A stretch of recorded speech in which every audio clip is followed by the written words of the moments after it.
Hey guys, welcome back.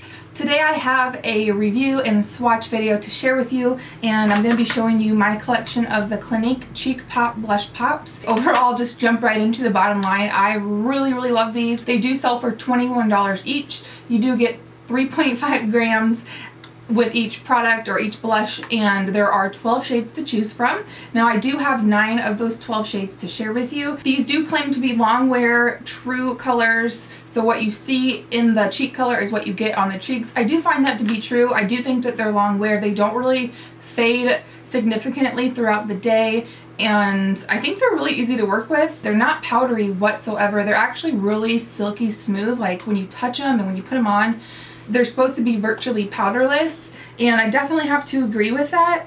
They are literally so smooth. When you dip your brush in there, it doesn't kick up any product. It doesn't give you any just like product, fallout or kick up. And I find that the Clinique Cheek Pop blushes to be more of a sheer product or blush compared to some of the super pigmented blushes that you really have to be super careful with when you're dipping it in, and you have to just be really careful and mindful. But these, although they are somewhat sheer compared to other blushes, they are very buildable. So I think for that reason they're super user friendly and they're pretty foolproof. So I definitely recommend these. The packaging is freaking adorable.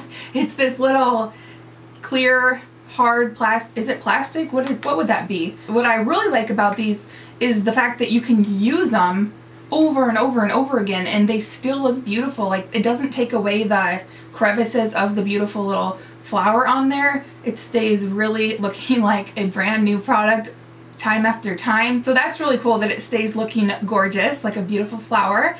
So without further ado, let's go ahead and zoom you guys in and we'll do swatches. First up is Melon Pop. Now this one is almost a really pastel coral. Although it's pastel, it's definitely still wearable and natural looking on the cheeks. So Melon Pop. So I just wanted to show you kind of how it applies. You can see that that one swatch is pretty darn sheer, but I'm going to show you that you can absolutely build it up. There are a couple other layers of that melon shade. Also notable is that most of these that I've noticed do have a really beautiful sheen to them. And the second one is Nude Pop, and there is Nude Pop swatched, and I think the shade name kind of speaks for itself. It is a kind of a beigey peachy nude color.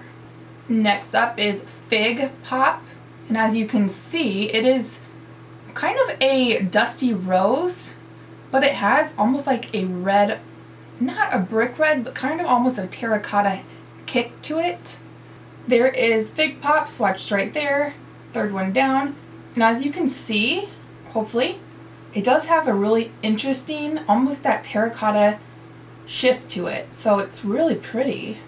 And here is Ginger Pop, which got the party started as far as my obsession with these Clinique Cheek Pop goes. This was the first one I ever purchased. It's almost more of a corally red, orangey corally red color. So there is Ginger Pop on the bottom. You can see the difference in those other colors. This one is Heather Pop.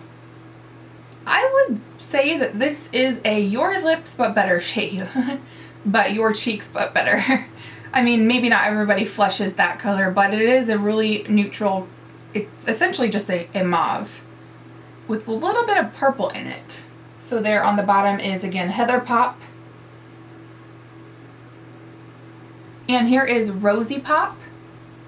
To me, this is a subdued fuchsia.